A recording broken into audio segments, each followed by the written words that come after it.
there is a moment most people never talk about, a moment that arrives quietly, without warning, in the middle of an argument or a conversation or a confrontation, a moment where something inside you shifts, where some part of you, beneath the defensiveness and the pride and the noise, recognizes a simple and uncomfortable truth. You were wrong. Maybe it was a small thing, a misremembered fact, a hasty judgment, a decision made with incomplete information that turned out to be the wrong one. Or maybe it was something larger, a choice that hurt someone, a belief held too tightly for too long, a position defended so aggressively that the defense itself became the problem. It does not matter how big or how small. What matters is what happens next. Because in that moment, that brief, fragile, electrically charged moment, you have a choice. And the choice you make will determine more about your relationships, your reputation, your leadership, and your inner life than almost any other decision you will ever make. Most people choose wrong. They feel the recognition, they sense the truth, and then, almost automatically, almost without thinking, they bury it. They double down. They find new arguments to support the old position. They shift the blame. They change the subject. They attack the person who pointed out the error rather than acknowledging the error itself. And in doing so, they lose something they did not even know they were gambling with. Dale Carnegie watched this happen thousands of times. In classrooms and boardrooms and living rooms and courtrooms, he watched intelligent people destroy relationships over their inability to say two words. He watched talented professionals sabotage careers over their refusal to acknowledge a mistake. He watched families fracture and friendships dissolve and business partnerships collapse, not because of the original error, but because of the desperate, ego-driven refusal to simply admit it. And he asked himself a question that would shape one of the most powerful chapters he ever wrote. Why is it so hard? Why, when we know we are wrong, when the evidence is clear and the recognition is real, do we fight so ferociously to avoid saying so? The answer, Carnegie discovered, lies not in weakness, but in a profound misunderstanding of what admitting fault actually communicates. Most people believe that saying "I was wrong" is a surrender, a defeat, a public declaration of inadequacy that invites others to think less of them, trust them less, respect them less. They believe that the person who admits error is the person who loses. Carnegie believed the exact opposite. He believed, and he spent decades proving, that the person who admits error quickly, clearly, and without excuse is not the person who loses. They are the person who wins, not just the argument, not just the moment, but something far more valuable and far more lasting. They win the room. They win the relationship. They win the trust of everyone watching. They win a reputation for integrity that no amount of being right can ever manufacture. And they win something inside themselves, something quiet and solid and unshakable. The kind of self-respect that only comes from choosing truth over comfort. Carnegie drew on one of his favorite historical figures to illustrate this truth. A man he returned to again and again throughout his work. A man who, by any measure, had more reason than most to protect his pride and defend his positions. Abraham Lincoln. Lincoln made mistakes, significant ones, military appointments that cost lives, political decisions that drew fierce criticism, strategic choices that, in hindsight, were clearly wrong. And when Lincoln recognized his errors, he did something that stunned the people around him. He said so, plainly, directly, without elaborate justification or carefully constructed excuse. He said, "I was wrong. I made a mistake. I take responsibility." And the effect on the people who witnessed this was not what most would expect. They did not think less of him. They did not lose faith in his leadership. They did not seize on his admission as evidence of weakness. They trusted him more, because they understood, instinctively, that a man who can look his own errors in the face and name them clearly is a man who is not governed by his ego, a man who is not lying to himself, a man whose judgment can be trusted precisely because he is not protecting it at all costs. This is the hidden power Carnegie was pointing to, not the power of being right, but the power of being honest enough to admit when you are not. The person who admits they were wrong does not lose the room. They win it, completely and forever. To truly understand why admitting you are wrong is so powerful, you have to understand what it costs most people to do it. And to understand that cost, you have to go back to the beginning. Not the beginning of Carnegie's life this time, but the beginning of yours. The beginning of every human life. The moment the ego was born and the armor went on, and the game of self-protection began. From the time we are children, we are taught, not always in words, but in the thousand small lessons of experience, that being wrong is dangerous. Being wrong in the classroom means embarrassment. Being wrong in front of friends means ridicule. Being wrong at home in certain households means punishment. Being wrong at work means consequences. Being wrong in public means humiliation. And so the mind learns. It learns to protect itself. It builds walls around its positions and its beliefs and its decisions. It learns to argue not in pursuit of truth, but in defense of self. It learns that the goal of a disagreement is not to find the right answer, but to avoid being the person who was wrong. This is not weakness. This is survival. This is the perfectly rational response of a mind that has learned, through repeated experience, that admitting error carries a price. But here is what Carnegie understood that most people miss entirely. The price of never admitting error is always higher. Always. Without exception. He told the story of a man named Frederick S. Parsons, an income tax consultant who had spent an hour arguing with a government tax inspector over a disputed amount. The argument was circular, unproductive, and increasingly hostile. Neither man was willing to move. Both men were deeply invested in being right. Then Parsons did something unexpected. He stopped arguing. He looked at the inspector and said something simple. He acknowledged that the inspector knew far more about tax law than he did, that the inspector had probably handled hundreds of cases exactly like this one, that if the inspector believed this was the correct interpretation, he was willing to defer to his judgment. The entire atmosphere of the room changed in an instant. The inspector, who had been rigid and combative moments before, suddenly softened. He leaned back. He reconsidered. He began to look at the case from a different angle. And ultimately he ruled in Parsons' favor, not because Parsons had presented new evidence, not because the legal argument had changed, but because Parsons had done something so rare, so disarming, so completely outside the inspector's experience in that role, that it broke the defensive pattern entirely. He had made the inspector feel right. He had stepped down from the battleground of ego. He had removed the threat, and in doing so, he had created the conditions for a genuinely fair outcome. Carnegie used this story not to teach manipulation, but to illustrate a profound truth about human psychology.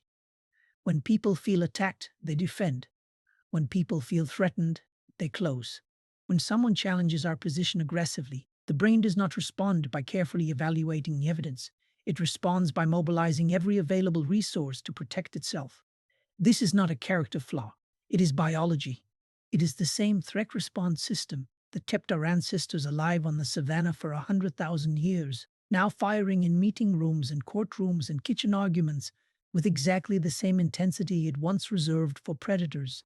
Carnegie understood this, and he understood that the only way to interrupt this cycle, the only way to create the conditions where genuine listening, genuine reconsideration, and genuine resolution become possible, is to remove the threat. And nothing removes the threat faster than admitting your own error first. Think about what happens in the brain of the person across from you when you say, clearly and without defensiveness, "I was wrong about that." The threat dissolves, the defensive mobilization stands down, the walls come down, and suddenly the person who was prepared to fight you is now free to actually hear you, to think clearly, to respond from their best self rather than their most defended self. This is the paradox Carnegie identified at the heart of human conflict, the move that feels like weakness. The admission, the acknowledgement, the stepping down is actually the move that creates the most power. Not power over the other person, but power over the situation, power to redirect the energy of the encounter from combat to connection. He quoted a principle he had observed across hundreds of conversations and conflicts. When you are wrong, admit it quickly and emphatically, not reluctantly, not with qualifications and conditions and carefully worded escape clauses, not the non-apology apology that everyone can see through immediately, but quickly, clearly, emphatically, with the kind of directness that leaves no room for misinterpretation. Because a slow, reluctant, heavily qualified admission of error communicates something very different from a clean and immediate one. A slow admission says, I am only saying this because I have to. I still think I am mostly right. I am giving you this concession under protest. A clean and immediate admission says something entirely different. It says, I care more about the truth than about my ego. I care more about this relationship than about being right. I am the kind of person who can look clearly at their own mistakes without flinching, and that quality, that rare and beautiful quality, is what people remember, not the mistake, the character revealed in the response to the mistake. When you are wrong, admit it quickly and emphatically, because the character revealed in that moment is what people remember forever. There is a name that Carnegie returned to more than almost any other in his writing and his teaching. Not a king, not a general, not a titan of industry. A man named Benjamin Franklin, founding father, diplomat, inventor, scientist, writer, statesman, one of the most broadly accomplished human beings in the history of the American Republic, a man who, by any reasonable measure, had every right to be certain of his own intelligence and confident in his own judgment. And yet Franklin, in his own autobiography, in his own words, identified the single habit he believed was most responsible for his success in diplomacy, in business, in politics, and in human relationships: the habit of never claiming to be certain. Franklin wrote that he made it a rule to never use words that conveyed absolute certainty when expressing an opinion. Words like certainly, undoubtedly, absolutely. He replaced them with softer, more open formulations. It seems to me, I may be wrong, but my current understanding is, I believe, though I could be mistaken. This was not weakness. This was not lack of conviction. This was a profound understanding of how the human mind responds to certainty in others. When someone states their position with absolute certainty, the people around them have only two options: agree completely or oppose completely. There's no middle ground, no room for nuance, no space for the other person to move toward you without feeling like they are surrendering. But when someone expresses a view with genuine humility, when they signal clearly and authentically that they hold their position with open hands rather than clenched fists, something different becomes possible. Agreement becomes easy. Nuance becomes possible. The other person can move toward your view without feeling like they lost. Franklin understood this intuitively. Carnegie codified it, and together they point toward one of the most underused and most powerful communication principles in human history. Certainty closes doors, humility opens them. But Carnegie went further than Franklin. He pushed deeper into the psychology of why admitting error is not just strategically effective, but personally transformative. He told a story from his own life. Early in his career, Carnegie made a pointed and public criticism of someone, a criticism he was convinced was justified, a criticism he delivered with confidence and without much consideration for how it would land. He was wrong, not just about the facts, about the entire approach, and when he realized it, he did not minimize it. He did not find reasons to partially justify what he had done. He went back to the person he had criticized, acknowledged his error directly, and apologized without qualification. The response he received changed something in him permanently. The person he had criticized did not gloat, did not use the admission against him, did not think less of him. Instead, they responded with warmth, with generosity, with the openness that would have been completely impossible had Carnegie continued to defend his original position. The admission had not cost him the relationship. It had created it. Carnegie carried this lesson for the rest of his life, and he built it into the foundation of everything he taught, because he understood that it pointed to something far deeper than a communication technique. It pointed to a truth about identity. about who you are when no one is forcing you to be honest, about the kind of person you choose to be in the moments when ego and truth are pulling in opposite directions, about whether your commitment to accuracy and integrity is real, something you live when it costs you something, or merely theoretical. Most people are committed to honesty in the abstract. They believe themselves to be honest people. They would describe themselves as someone who values truth. And yet, when the moment arrives where honesty requires them to say, I was wrong, when it requires them to absorb a small wound to their pride in service of a larger truth, they discover that their commitment has limits. Carnegie did not judge these people. He understood them. He had been one of them. But he also understood that the gap between believing yourself to be honest and actually practicing honesty in the hardest moments is where character is built or lost.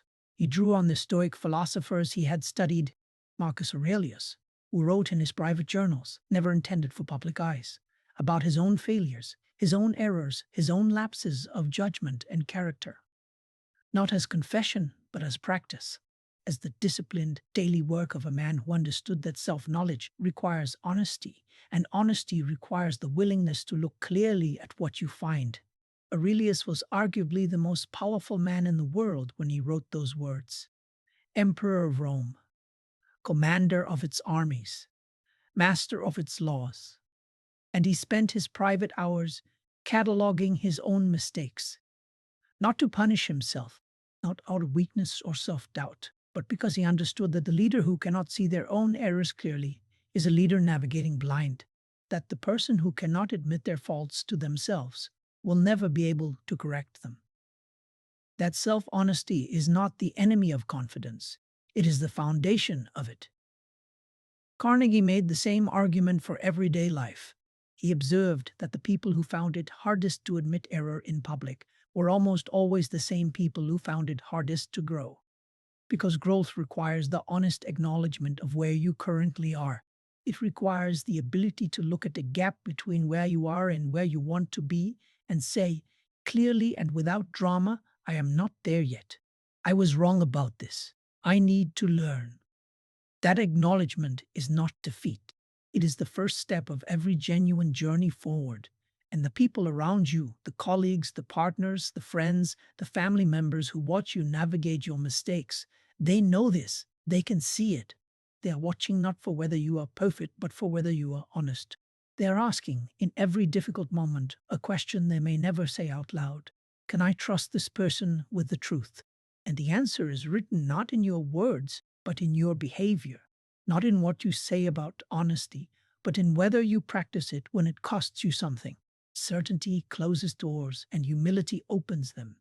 And the person who admits their errors is the person who never stops growing. There is a kind of person who of us have encountered at least once in our lives.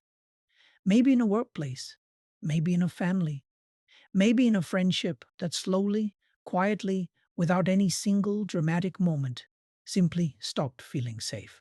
This is the person who is never wrong, not because they are always right, but because they have constructed over years and decades an elaborate and exhausting architecture of defense around their ego, a system of justifications and deflections, and blame redistribution so sophisticated, so well practiced, so deeply automatic, that it operates without conscious thought.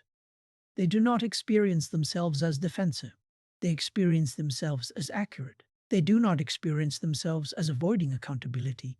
They experience themselves as correctly identifying where the real responsibility lies, which is always somehow elsewhere. You know this person. You may have worked for this person. You may have loved this person. You may have spent years trying to reach this person across the invisible wall their ego built between themselves and everyone who tried to offer them an honest reflection. And if you are truly honest with yourself, the kind of honesty that Carnegie demanded and Franklin practiced and Marcus Aurelius pursued in those private journals, you may recognize some version of this person in yourself, because this is not a personality type. It is a human tendency, a default setting of the unexamined ego, a pattern that emerges not from malice, but from the accumulated weight of every moment where being wrong felt dangerous. Carnegie understood this with deep compassion. He did not teach the principle of admitting error as a criticism of people who struggled to do it. He taught it as a liberation, as an invitation to put down a weight that most people do not even realize they are carrying. Because here is what the person who is never wrong does not understand about the cost of their position. Every person around them knows. They know the colleagues who have watched the deflections, the partners who have absorbed the blame redistributions, the friends who have learned never to offer honest feedback, because honest feedback is never received as honest. It is received as attack. They all know, and what they know has shaped, quietly and irreversibly, how much they trust, how much they share, how close they are willing to get. The person who cannot admit error does not just lose individual arguments, they lose the depth of every relationship they are in. They lose access to the honest feedback that could help them grow. They lose the trust that makes genuine collaboration possible. They lose the intimacy that requires vulnerability to exist. They win every battle, and they lose everything that matters. Carnegie told the story of a sales manager named David Levy, who had built a reputation in his industry for being extraordinarily difficult to work with. Talented, certainly. Knowledgeable without question, but impossible to correct, impossible to give feedback to, impossible to collaborate with on anything where his initial position might turn out to be wrong. His team performed below their potential. His relationships with clients were transactional at best. His career had plateaued in ways that mystified people who only looked at his technical skills. Then something happened that Levy described later in his life as the most important moment of his professional career. A junior member of his team, young, relatively inexperienced, with every reason to stay quiet, pointed out a significant error in a proposal Levy had spent weeks developing, an error that, if uncorrected, would have cost the company a major client. Levy's first instinct was his default instinct: defend, deflect, find the word to reframe the error as not really an error, or as someone else's responsibility, or as a minor issue being blown out of proportion. He felt all of that rising in him, the familiar machinery of self-protection spinning up, and then he stopped. He looked at the junior team member. He looked at the proposal. He looked at the error clearly, without the fog of ego, for perhaps the first time in his professional life. And he said in front of the entire team, "You are right. I was wrong. Thank you for catching this." 6 words, or close to it. Simple, direct, unqualified. The effect on the room was unlike anything Levy had ever witnessed. The junior team member stood a little straighter. The rest of the team, who had been watching with the particular attention of people waiting to see which version of their manager would show up, visibly relaxed. Something shifted in the atmosphere. A collective exhale, a softening, a sudden and palpable sense that something had changed. After the meeting, 3 different team members came to Levy privately. Each of them shared something they had been holding back for months, ideas they had not felt safe enough to raise, concerns they had kept to themselves because the cost of being wrong in front of him had felt too high. One admission, one moment of genuine honesty, and suddenly a team that had been operating at a fraction of its potential began to open. This is what Carnegie meant when he said that admitting error quickly and emphatically is not just personally liberating, it is organizationally transformative. Because organizations, like relationships, run on trust. And trust is built not in the moments when everything goes right, but in the moments when something goes wrong and everyone is watching to see what you do. The leader who says "I was wrong" teaches everyone around them that honesty is safe here, that errors are survivable, that the goal is not to appear perfect, but to find the truth together and move forward from it. And teams that feel safe enough to be honest, to raise concerns, to flag errors, to say "I think we might be wrong about this," perform at a level that no amount of talent or strategy or technical skill can manufacture.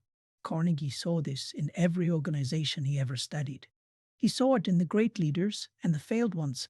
He saw it in the thriving businesses and the ones that collapsed under the weight of uncorrected mistakes that everyone saw but no one felt safe enough to name.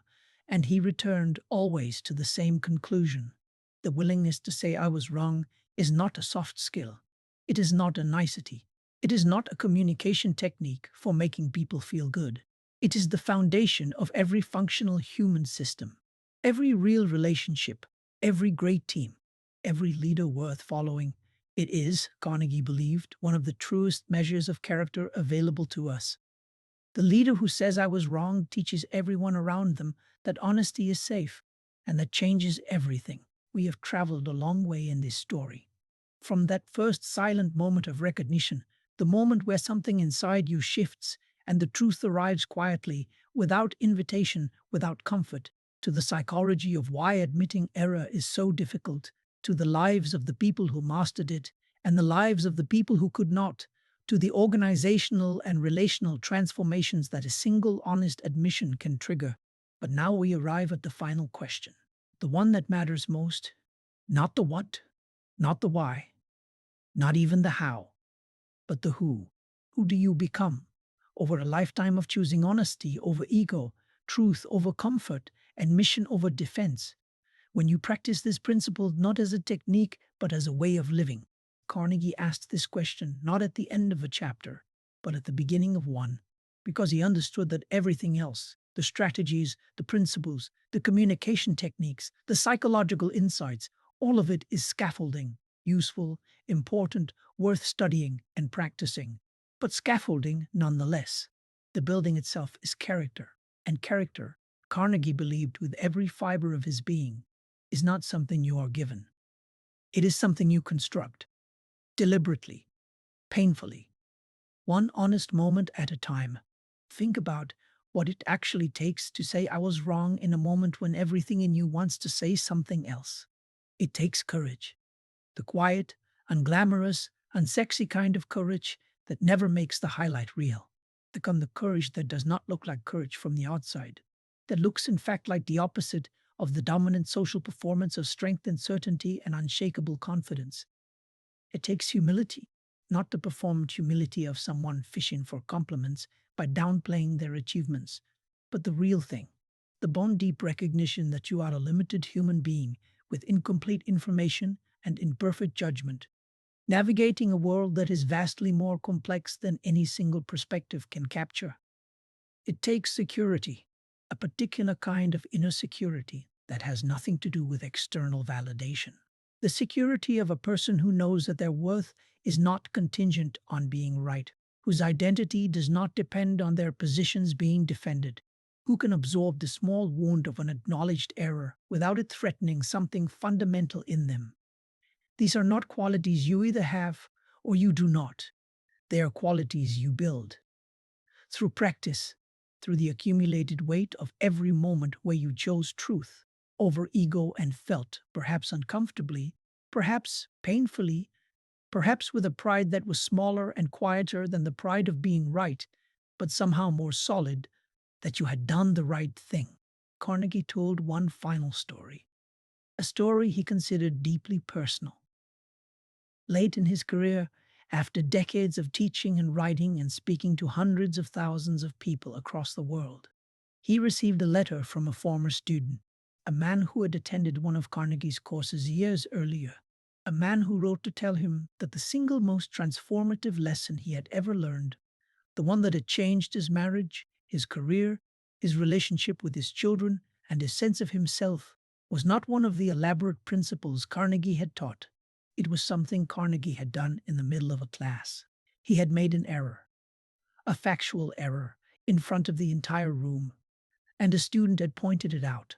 And Carnegie, without hesitation, without defensiveness, without the elaborate machinery of justification that most people in his position would have deployed, had simply said, "You are absolutely right. I was wrong. Thank you," and moved on.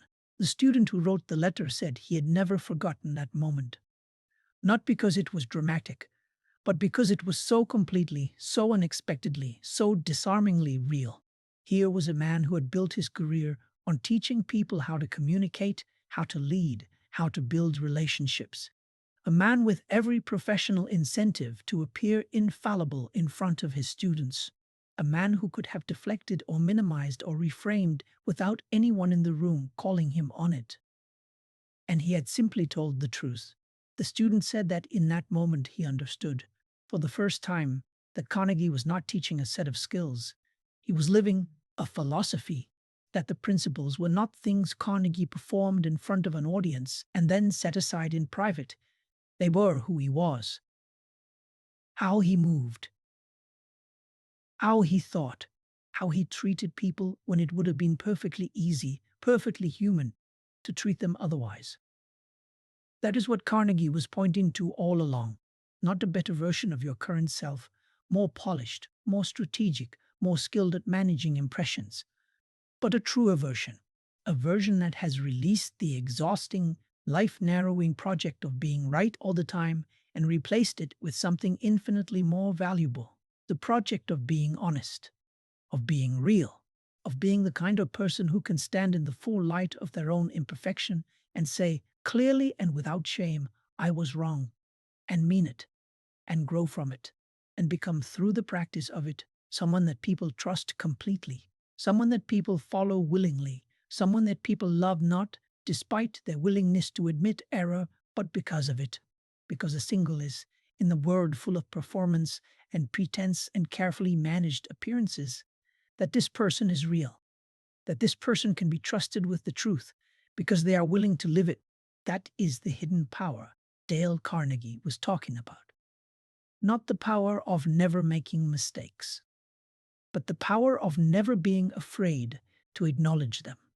That power is available to you right now, in the next conversation, in the next moment of friction, in the next quiet instant where you feel the recognition arrive and the ego begin to mobilize. In that moment, you have a choice. And now you know what the most powerful people in history chose. The hidden power was never about being right.